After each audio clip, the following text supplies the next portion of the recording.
Alors bonjour, je me présente, Daniel Chamberlain-Tremblay. On vous l'avait mentionné, je porte plusieurs chapeaux. Aujourd'hui, je viens vous présenter le sexe des idées ou l'innovation naturelle. C'est ma façon de voir l'innovation en quelque sorte. Dans mon parcours académique, j'ai rencontré beaucoup plus de questions que de réponses, mais je suis arrivé à une certitude. C'est que l'innovation passait par la rencontre des idées. Cette certitude-là, je l'ai gagnée, où j'avais une intuition lorsque j'étais beaucoup plus jeune, bien avant de savoir ce que faisait un professeur-chercheur. Je rêvais secrètement, parce qu'à cet âge-là, à l'école, ce n'est pas très populaire, mais je rêvais secrètement d'étudier toute ma vie. Ça m'a amené ça m'a amené à concevoir l'innovation d'une certaine façon. Et j'ai eu mon premier choc académique à 18 ans lorsqu'on m'a dit « Il faut que tu choisisses une discipline. » J'ai dit « Une? Pourquoi? » Ce n'était pas tant de choisir une discipline qui me dérangeait, mais de mettre toutes les autres à l'écart. Alors, j'ai fait comme tous les étudiants, je me suis posé des questions, puis j'ai fini par choisir une discipline. En fait, j'ai fini par choisir un chemin.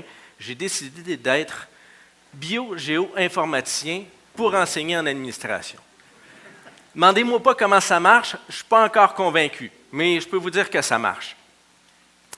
Quand on m'a demandé de présenter sur l'innovation, je dis qu'est-ce que je connais sur l'innovation? Alors, j'ai fait ce que tout bon chercheur fait, je suis retourné aux sources. Et mes sources, la biologie, on voit l'innovation de deux façons. En fait, je suis retourné au modèle d'innovation le plus génial qui existe, n'en déplaise à mon collègue philosophe. Pour moi, c'est le corps humain.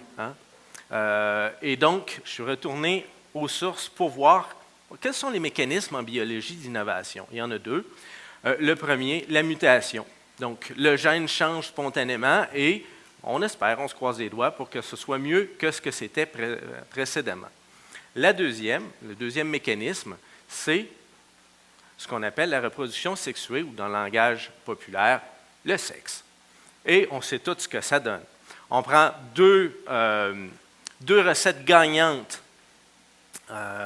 deux personnes, l'ensemble des gènes, on mélange tout ça pour créer quelque chose de complètement nouveau. C'est pourquoi je vous parle d'innovation en termes biologiques, c'est que ça se traduit relativement bien en termes d'idées. Vous connaissez bien le gène, mais vous connaissez probablement moins bien le mème. Le mème, c'est un terme qui a été mis de l'avant par Richard Dawkins au milieu des années 70 pour désigner une idée, un concept dans la sphère sociale. Ce qui est intéressant, c'est que l'adéquation entre le gène et le mème est relativement bon. Un exemple flagrant de même, si je vous dis un carré rouge, aujourd'hui, au Québec, tout le monde sait ce que c'est.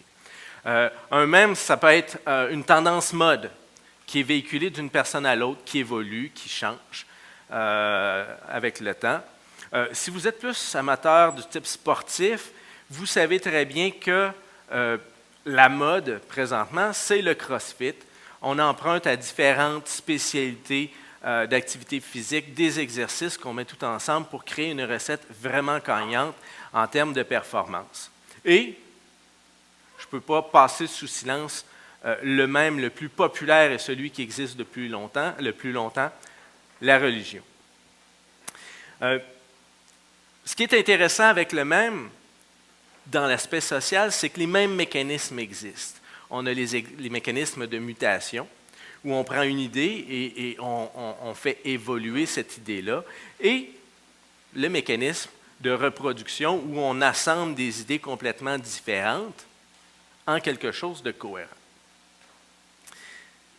Évidemment, une fois qu'on a ces idées-là, il faut filtrer. De la même façon qu'on le fait en biologie, donc on crée de la diversité et par la suite, la sélection naturelle nous permet de choisir les idées qui sont les plus efficaces.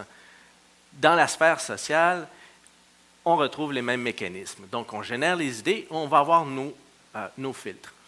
Vous connaissez les réseaux sociaux. pour les idées, les blogs, on va discuter des idées, on va partager des idées et on va faire en sorte collectivement que certaines idées vont se populariser et vont se répandre dans la société. De la même façon, des idées qui sont considérées comme rétrogrades ou inintéressantes vont tout simplement mourir de leur belle mort.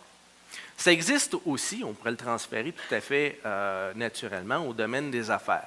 Quelqu'un crée une entreprise, quelque chose de complètement nouveau, mais si les clients ne font pas partie, s'intéressent pas à l'entreprise et ne font pas affaire avec cette entreprise-là, l'entreprise va mourir de sa belle mort. Donc, il existe des filtres à l'innovation, comme il en existe à la biologie. Vous dites, bon, c'est correct, ça, je comprends très bien dans les médias sociaux, mais en quoi c'est en lien avec la recherche? Mon petit côté chercheur s'est posé la question et on s'est rendu compte que, ou je me suis rendu compte que les professionnels de la recherche, dans le monde de la recherche, on a développé des mécanismes extrêmement puissants pour faire exactement ce que je viens de vous raconter. C'est-à-dire qu'on crée les conférences scientifiques où on amène des gens d'un peu partout, on partage les idées, on s'influence mutuellement et éventuellement, on crée une innovation qui va être choisie parmi tant d'autres. Et ceux qui pensent qu'il n'y a pas de filtre n'ont jamais reçu un refus pour une publication de un de leurs papiers. Donc, on retrouve les mêmes mécanismes.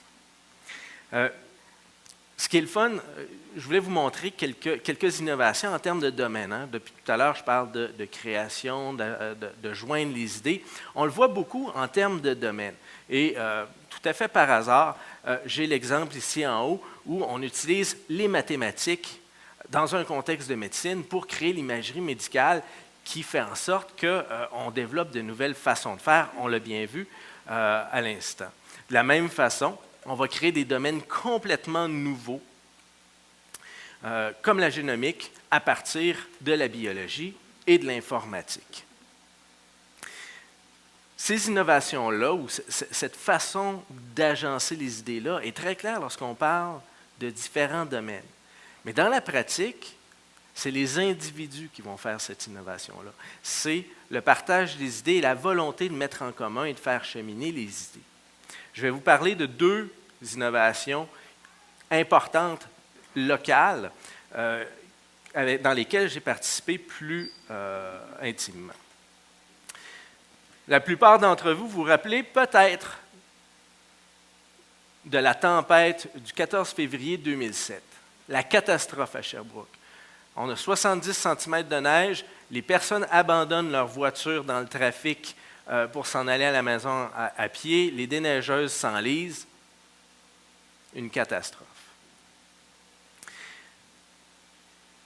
Probablement que vous vous rappelez, peut-être plus récemment, de la tempête du 7 mars 2011. 80 cm, des chutes de neige records. Pourtant, le lendemain, la ville est opérationnelle et tout fonctionne. C'est quoi la différence entre les deux? Tout à l'heure, les présentateurs ont mentionné l'aspect géobusiness et c'est le premier exemple dans le groupe de recherche en géobusiness d'application de la géomatique, donc l'information sur le territoire, appliquée à la gestion des ressources pour le déneigement. Et entre la tempête de 2007 et la tempête de 2011, on a équipé les déneigeuses de GPS de façon à pouvoir suivre en temps réel. Et on voulait s'assurer qu'il n'y aurait personne à la maison pendant 5 jours sans que la neige soit déneigée de la rue. Deuxième exemple que je veux partager avec vous aujourd'hui, l'exemple du laboratoire Domus. On l'a mentionné à l'instant. Le laboratoire Domus, c'est l'apport technologique à une problématique sociale, la problématique du vieillissement. On sait qu'on va vivre un choc démographique dans quelques années et qu'on ne pourra pas mettre en institution toutes les personnes âgées qui vont avoir besoin de suivi.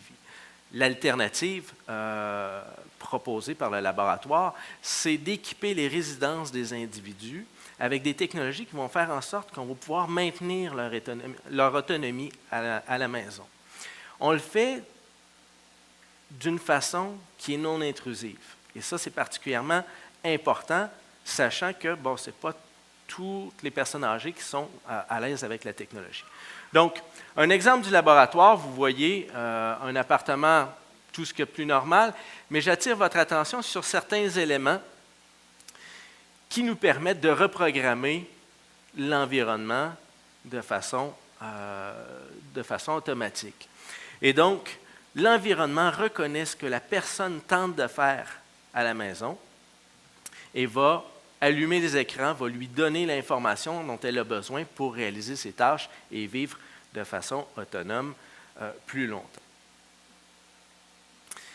Je vous parle de l'intervention des idées et du mixage des idées, mais ce n'est pas nécessairement quelque chose qui va de soi dans l'application de la chose.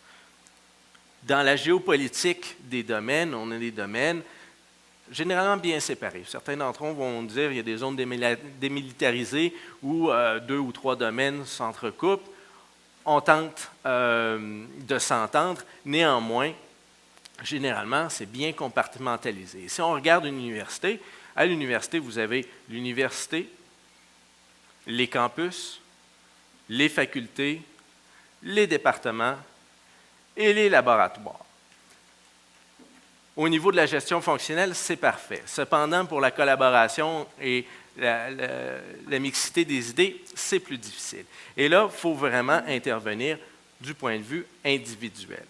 Moi, j'ai la chance de travailler dans un département où on est obligé d'occuper une zone démilitarisée, où on va joindre la technologie à l'administration et, grâce à mon collègue Claude Caron, la géomatique. En fait, on est la seule université québécoise à offrir cet ensemble-là. L'application de ce concept-là de mixité des idées pour créer l'innovation, on le voit bien dans un contexte universitaire, mais dans un contexte professionnel aussi, ça peut exister. J'ai pris 2 citations. La première de Léo Burnett, qui est un des bonzes du marketing et de la communication, qui dit « Il faut créer, être créatif ». Thomas Watson, ancien PDG d'IBM, qui a permis à un grand essor de l'entreprise, disait « L'innovation, on doit innover et tester cette innovation-là pour avoir du succès. » De la façon dont il a dit, il faut manquer notre coup pour pouvoir à certains coups où on fonctionne bien. Donc, on voit bien que cette notion-là de mixité des idées et de test des idées s'applique à la biologie, s'applique au monde social, mais s'applique au monde des affaires également. En terminant, j'aimerais vous inviter aujourd'hui à TEDx parce que c'est un monde extraordinaire pour rentrer en contact avec des idées. Je vous invite à partager vos idées, à voir la personne dans un domaine différent, non pas comme quelqu'un de bizarre ou même un mammouth, mais plutôt comme quelqu'un qui a quelque chose à apporter et qui va faire en sorte qu'on va pouvoir avancer, qu'on va pouvoir innover. Dans un contexte comme celui-ci, on a des mécanismes qui nous permettent de faire ça. Creative Commons sont l'exemple typique. Concernant ça, l'ensemble des images utilisées dans ma présentation, ce sont des images qui sont libres de droit pour pouvoir transmettre l'information plus facilement, plus simplement et plus rapidement aussi.